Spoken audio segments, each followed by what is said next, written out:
বছর ঘুরে আবার এলো বাংলা নতুন বছরের প্রথম দিন Pohela Boishakh. Bangladesh consulate general Dubai পরিবারের পক্ষ হতে আজকের এই বিশেষ দিনে আপনাদের সকলের প্রতি রইল বাংলা নববর্ষ 1432-এর আন্তরিক শুভেচ্ছা ও অভিনন্দন। পহেলা বৈশাখ আমাদের জাতীয় জীবনে এক অনন্য এবং গুরুত্বপূর্ণ তাৎপর্য বহন করে।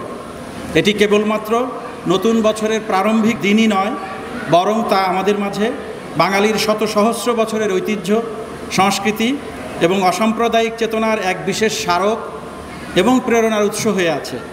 আর তাই ধর্ম ও বর্ণ নির্বিশেষে এটি এক সর্বজনীন উৎসবে পরিণত হয়েছে। প্রিয় প্রবাসী ভাই ও বোনেরা, আপনাদের কষ্টার্জিত রেমিটেন্স আমাদের অর্থনীতির অন্যতম মূল চালিকা শক্তি।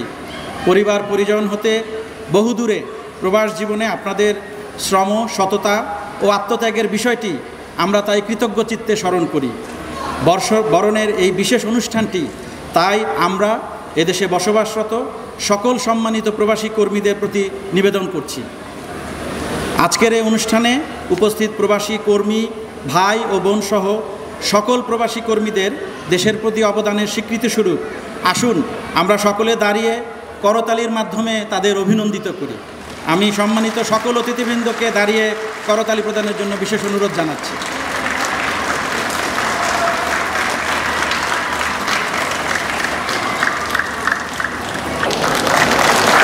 শুভ নববর্ষ। আসলে আমরা একটা জিনিস কিছুটা হারিয়ে ফেলেছি। আমরা বাংলার যে সংস্কৃতি ছিল বৈশাখ কেন্দ্রিক, বর্ষবরণ কেন্দ্রিক, বা আমরা এই পহেলা বৈশাখটা পেলাম, আমরা কেন পহেলা বৈশাখে উৎসব করছি, এই জিনিসগুলো আমরা কিছুটা হারিয়ে ফেলেছি। অনেক নতুন নতুন জিনিসের আবির্ভাব হয়েছে, কিন্তু আমাদের একটা জিনিস প্রাণপণ চেষ্টা করতে হবে যে আমরা এই বৈশাখে যেন কোনোভাবেই সংস্কৃতির নামে অপসংস্কৃতি ঢুকিয়ে না ফেলি। আমি এই সুন্দর আয়োজনের জন্য কনসুল জেনারেল এবং তার সহকর্মীদেরকে ধন্যবাদ জানাই। নতুন বছরের শুভেচ্ছা জানিয়ে শেষ করি। শুভ নববর্ষ।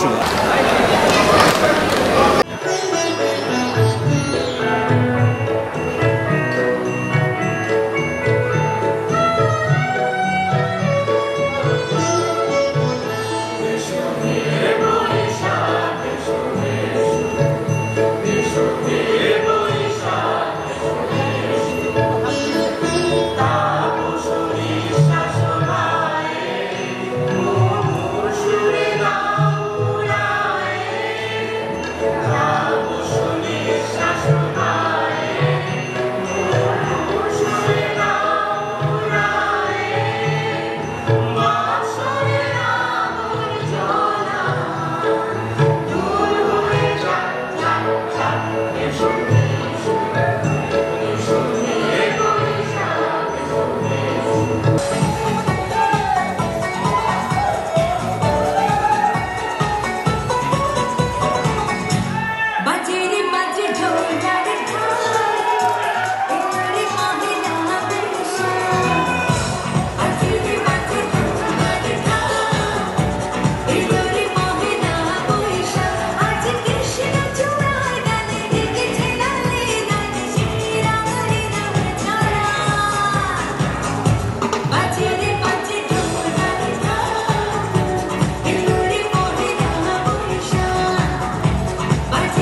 সব সুখীরে পার করিতে তোমার বেলায় নেব সখী, তোমার গানের শোনা সখী গো। আমি প্রেমের ঘাটের মাঝি, তোমার কাছে পয়সা নেব না।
বসন্ত বাতাসে সৈক, বসন্ত বাতাসে, বসন্ত বাতাসে সৈক, বসন্ত বাতাসে বন্ধুর বাড়ির